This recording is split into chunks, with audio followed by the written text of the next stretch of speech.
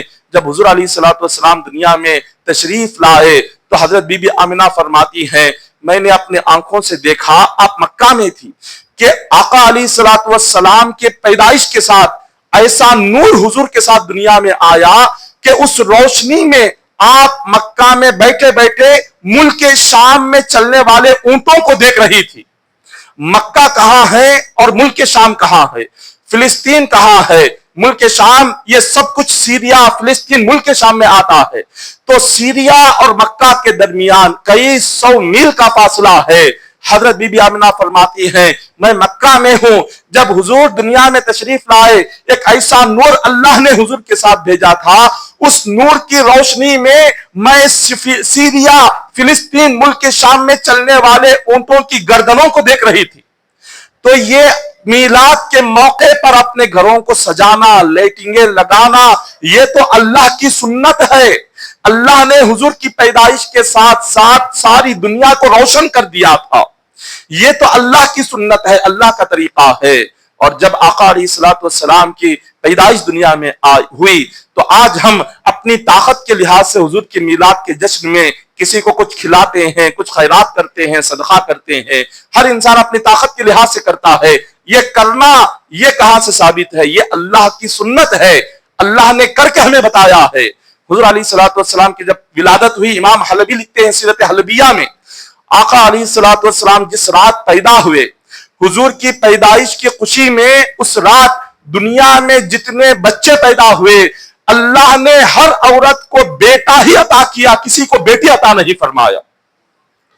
کسی عورت کو دنیا میں اس رات جتنی اولادیں ہوئی ہے, 12 ربیع الاول کی رات, حضور کی پیدائش کی رات, اللہ نے ہر عورت کو لڑکا عطا کیا, کسی کو لڑکی عطا نہیں کیا. یہ لڑکا کیوں عطا کیا؟ حضور کی پیدائش کی خوشی میں اللہ نے سب کو لڑکا عطا فرمایا.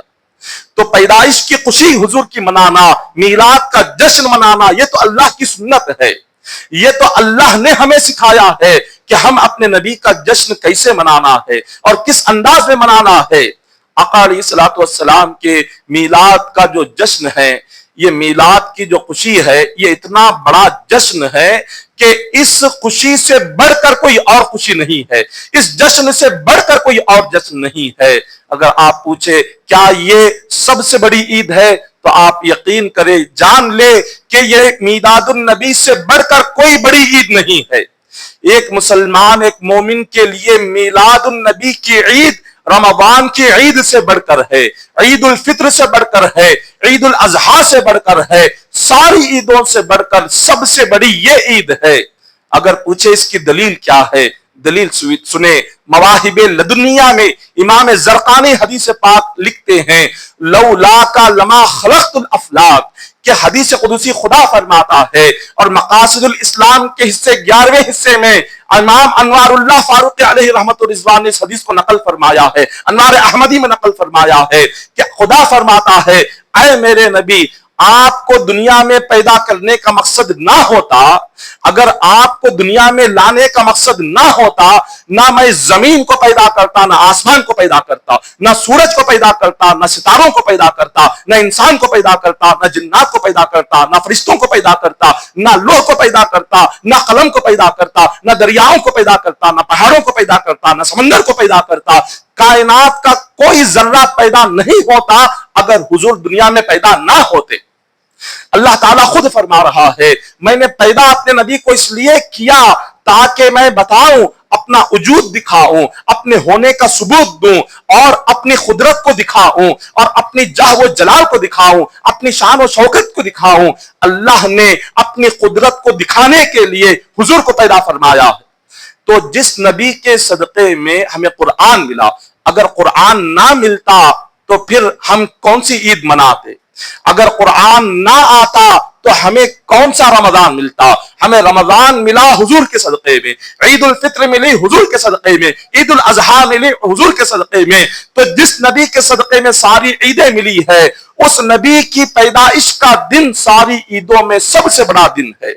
اب چونکہ پہلے سے اگر کوئی کسی کے ذہن میں یہ خیال آئے کہ پہلے اتنا زیادہ میلاد النبی اتنا دھوم دھام سے نہیں مناتے تھے، آج کل سے شروع ہوا ہے، پہلے اتنا سب کچھ نہیں تھا، یہ آج کل منا رہے ہیں، یہ ایسا سوچنا یہ جہالت کی علامت ہے۔ جن کے پاس علم نہیں ہے، جنہوں نے کبھی پڑھا نہیں قرآن اور حدیث کو، وہی یہ کہہ سکتا ہے کہ میلاد آج کل سے شروع ہوا۔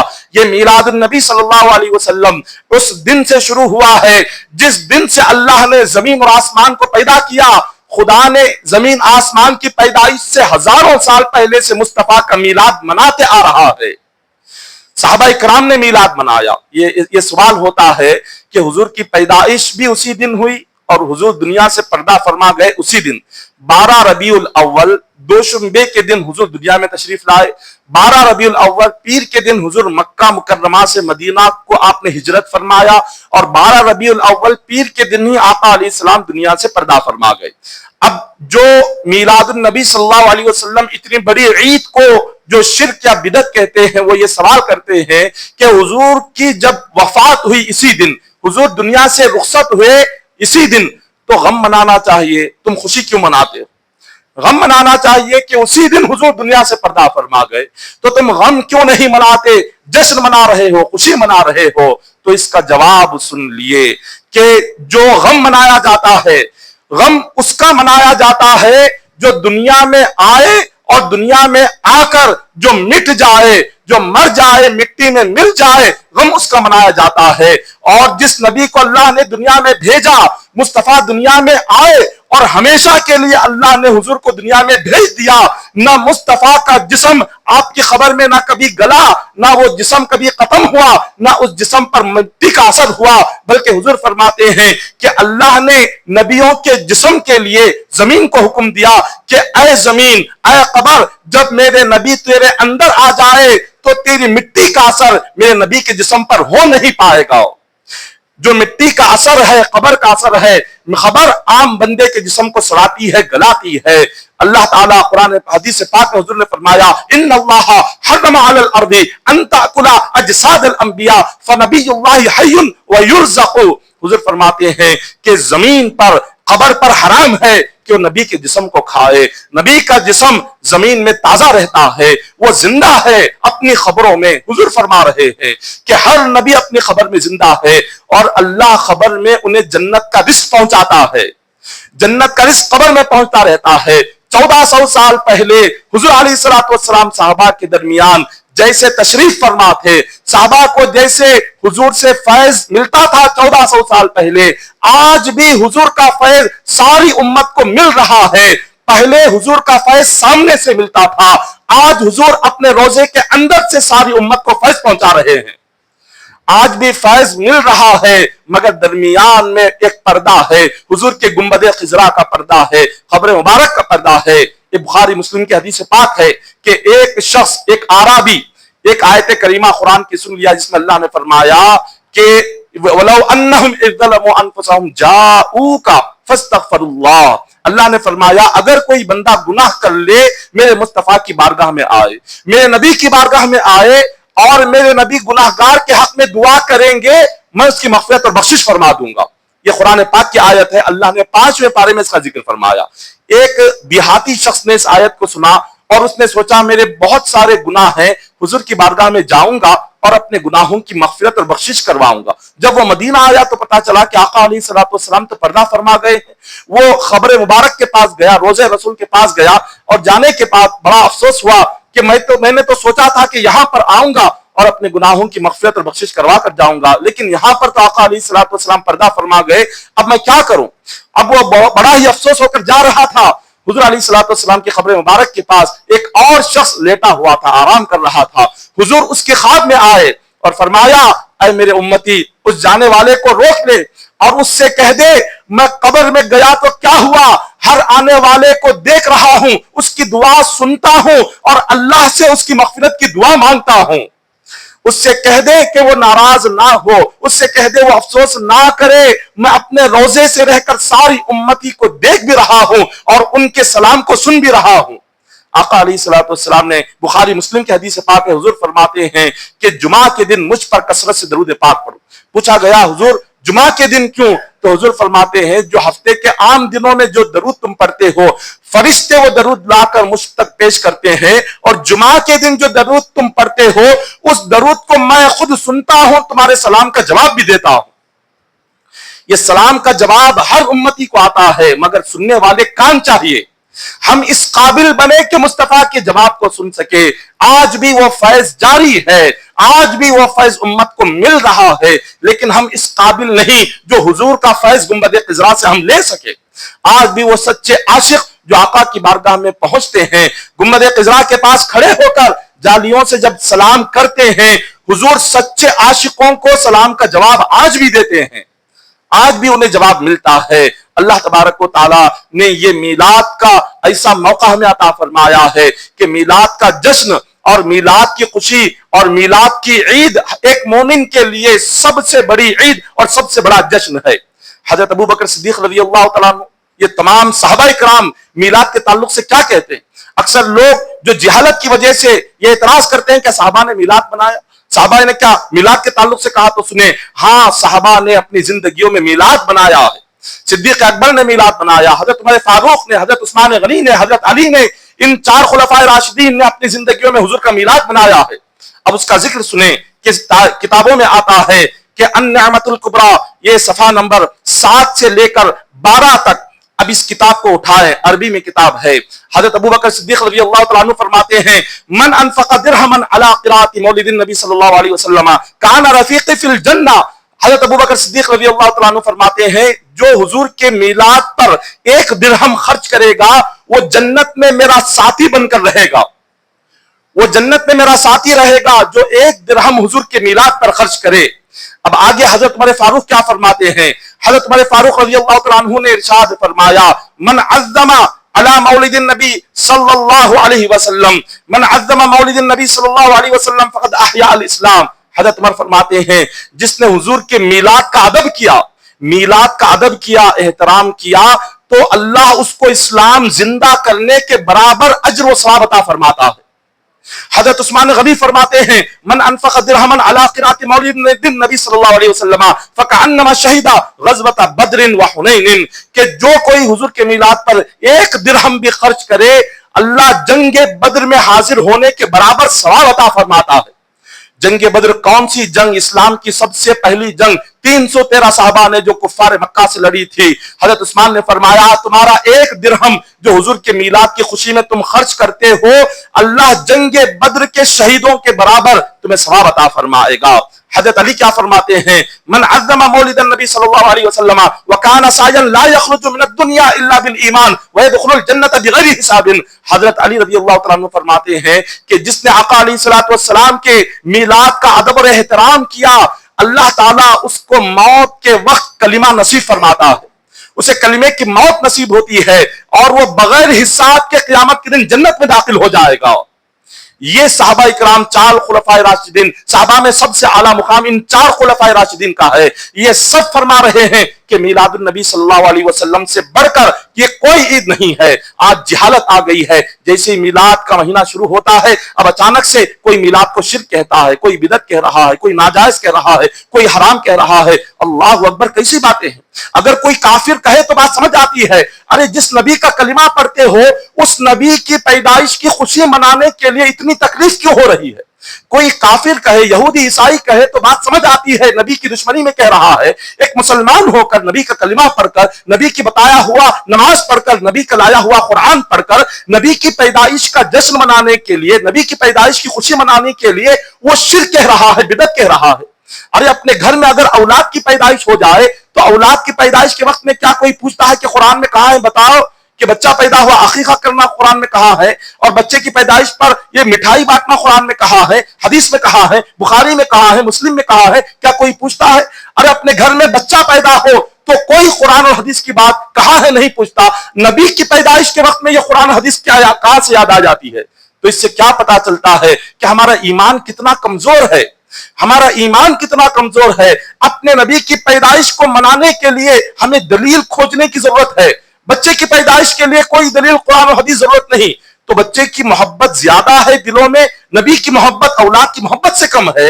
اللہ اکبر. بخاری مسلم کی حدیث پاک حضور فرماتے ہیں لا یؤمن احدکم حتی اکون احب الیہ من والدی وولدی والناس اجمعین، متفق علیہ. حضور نے فرمایا تم میں سے کوئی اس وقت تک مومن نہیں بن سکتا جب تک تمہارے دل میں میری محبت، مصطفیٰ کی محبت اولاد سے بڑھ کر ہو، والد سے بڑھ کر ہو، دنیا کی ہر چیز سے بڑھ کر جب تک حضور کی محبت نہ ہو تب تک تم مسلمان کہلانے کے لائق نہیں ہو.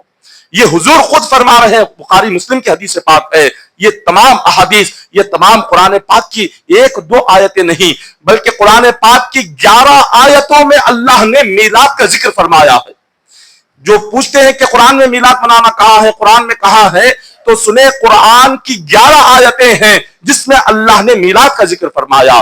سب سے پہلی آیت وَإِذْ أَخَذَ اللَّهُ مِيثَاقَ النَّبِيِّينَ لَمَا آتَيْتُكُم مِّن كِتَابٍ وَحِكْمَةٍ ثُمَّ جَاءَكُمْ رَسُولٌ. دوسری آیت رَبَّنَا وَابْعَثْ فِيهِمْ رَسُولًا مِّنْهُمْ يَتْلُو عَلَيْهِمْ آيَاتِكَ وَيُعَلِّمُهُمُ الْكِتَابَ وَالْحِكْمَةَ وَيُزَكِّيهِمْ.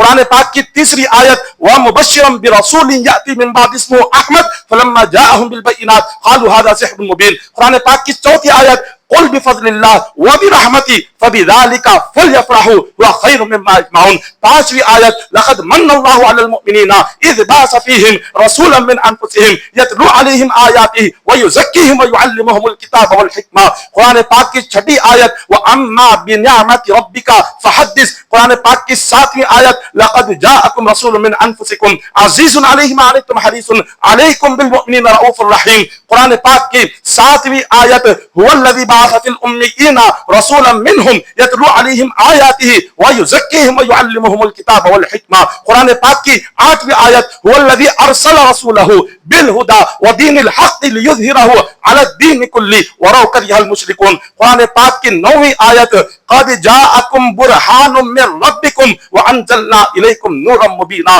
قرآن پاک کی 10ویں آیت لقد جاءکم رسول من انفسکم عزیز علیہ ما قد جاءکم من اللہ نور و کتاب مبین. یہ قرآن پاک کی 10 آیتیں ہیں جس میں اللہ میلاد منانے کا ذکر فرما رہا ہے.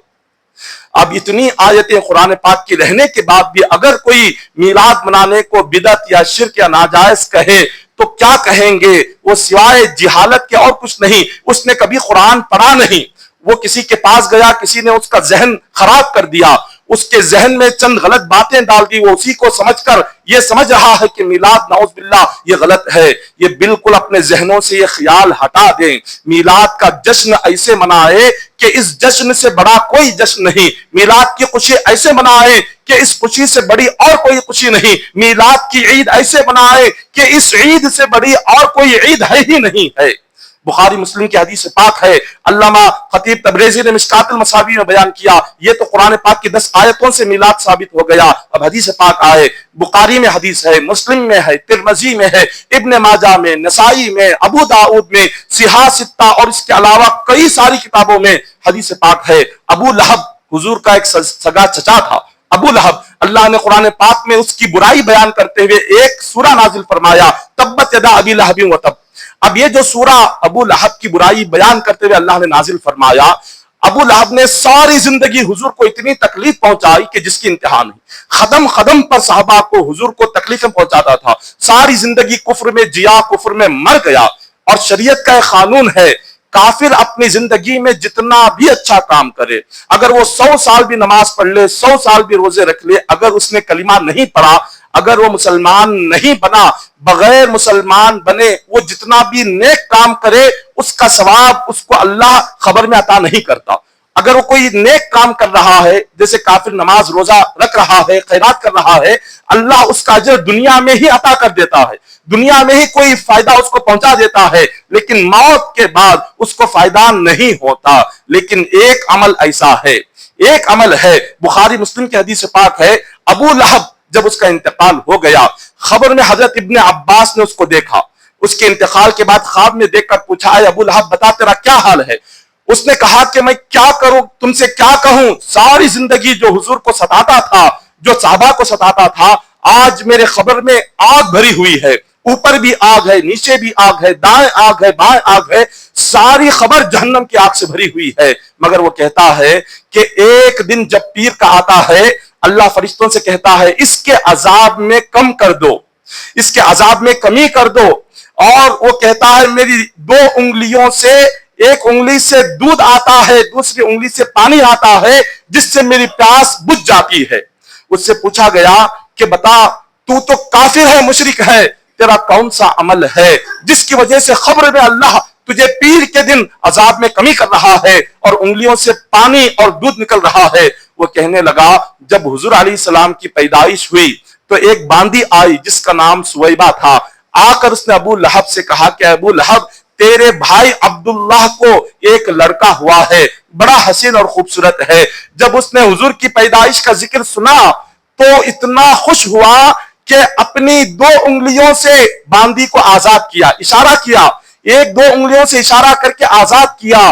اب وہ کہتا ہے جس انگلی کے اشارے سے حضور کی پیدائش کی خوشی میں باندی کو آزاد کیا تھا، ہر پیر کے دن اس انگلی سے دودھ اللہ جاری کرتا ہے، اس انگلی سے دودھ آتا ہے، اس کو پی کر اپنی پیاس بجھاتا ہوں اور جہنم کی آگ کم ہو جاتی ہے، عذاب کم ہو جاتا ہے۔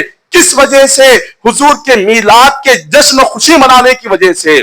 آپ غور کریں، ایک کافر، ایک مشرک، ساری زندگی حضور کو تکلیف دینے والا، حضور کے میلاد میں، حضور کی پیدائش کی خوشی میں وہ اتنا خوش ہوا، اللہ اس کافر کو خبر میں جہنم کے عذاب کو کم کر رہا ہے۔ ہم کلمہ پڑھنے والے، ایمان لانے والے، نماز پڑھنے والے، اللہ کی بارگاہ میں سر جھکانے والے، اگر سچے عقیدت سے، سچی محبت سے حضور کے میلاد کا جشن منائیں گے تو مولا یقیناً عذاب جہنم سے ہمیں نجات عطا فرمائے گا۔ تو یہ بہت بڑا ہمیں موقع ہے حضور کے میلاد پر خرچ کرنے کا۔